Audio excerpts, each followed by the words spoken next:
Hey, Jeffrey, Howells Carpet Cleaning. This evening we are in Salem, Oregon.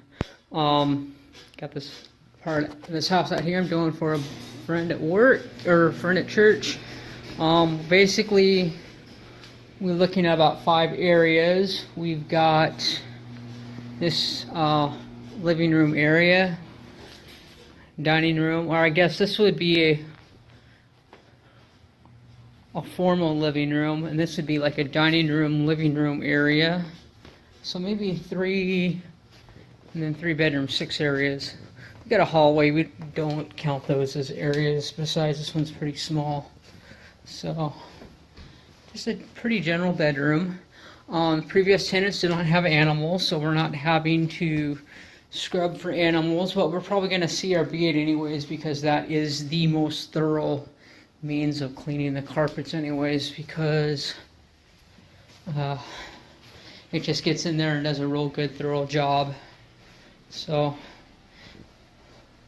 looks pretty good. I mean, other than little dark spots here and there. There's one there. Out here in the dining room area, it's hard to say if what exactly be causing that.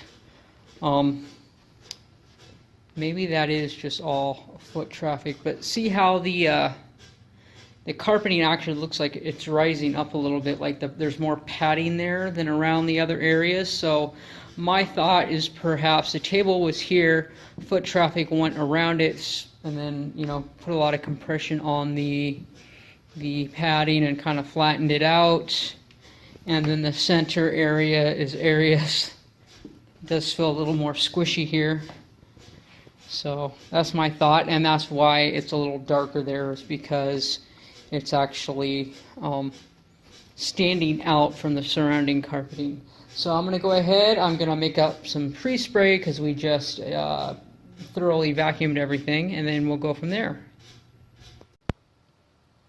Alright, before we even get started here, I noticed a little spot here. It was kind of hard and crusty. I didn't know what it was, so I'm just going to put a citrus gel on it. It's a Evacuated Hell gel, just to kind of dissolve it and cover our bases before we even get started. So, what I'm going to do is take this tamping brush. Well, it's not exactly a tamping brush, but I'm just going to put it on there to let it dwell there and chew that stuff up for a bit. Now we're going to go ahead and begin dispersing our pre-spray solution. This is, I guess this is the last batch of the peroxide grease hog solution that I have, and then I'm going to have to go back to the generic blast formula, which isn't as great. It's a dynamite detonator combo. Basically a peroxide based cleaning solution. Nothing in here is really that bad, so I don't foresee the actually even needing this stuff. I'll probably go ahead and put some out in the front room for now, just so that it begins dwelling and chewing away at any food stuff that might be out there. Okay, this is our CRB. We are going through, we are grooming all the carpeting. What it's doing is it's taking the agitation is taking our pre-spray and dispersing it evenly throughout all the carpeting. It's scrubbing out any residue, whether it be food or petroleum base off of people's feet. We are going through it and we are scrubbing all that stuff on out of the carpet with our peroxide-based cleaning solution. Then we will go back with our truck-mounted steam cleaning and get it all cleaned up. Alright, so I took our CRB and I went back over the carpets probably 3 more times just to see how much more hair I could groom out of the carpets. Got half a Kirby bag there, and we got this. Do you suppose this could have been the culprit of the odor issue that we were having? Because I don't smell anything right now. I did pre-treat it with our Onslaught and pretty much killed it, but then we pulled out all this hair too, so I'm glad we got all this hair out. So as far as an experimental goes, I say it was pretty successful. I mean, it pulled out kind of what I was thinking it would. However, it's actually a lot more than I was thought. And mind you, the first time we went through, we pulled out an entire curry bag, probably over 100%, probably more like 125% full. And then we also filled up maybe an entire tray, maybe a tray and a half of cat hair. And here we probably could shove all that into maybe half a tray or something if it was sitting in there.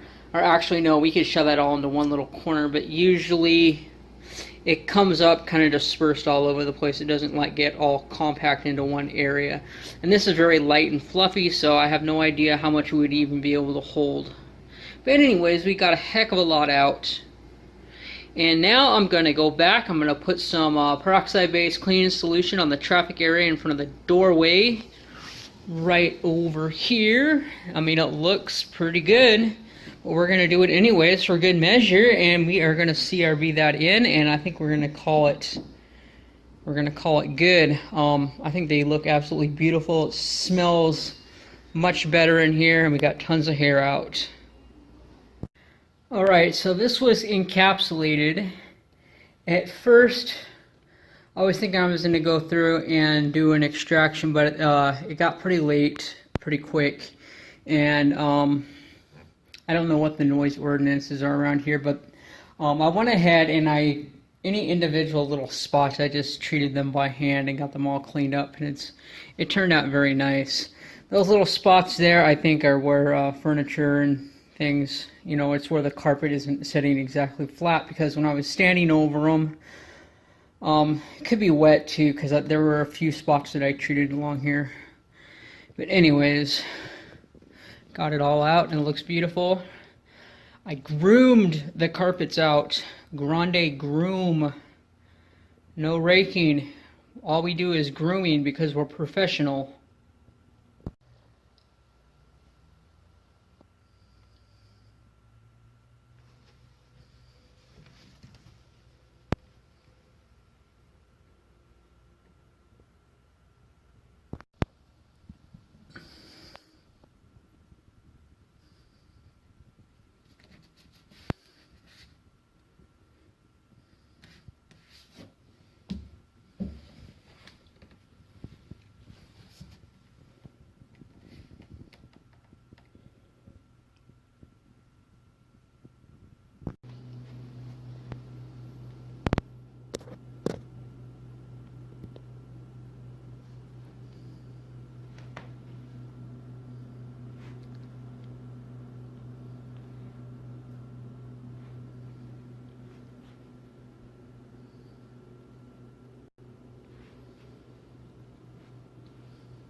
We are going to groom this last part as we're heading out the door.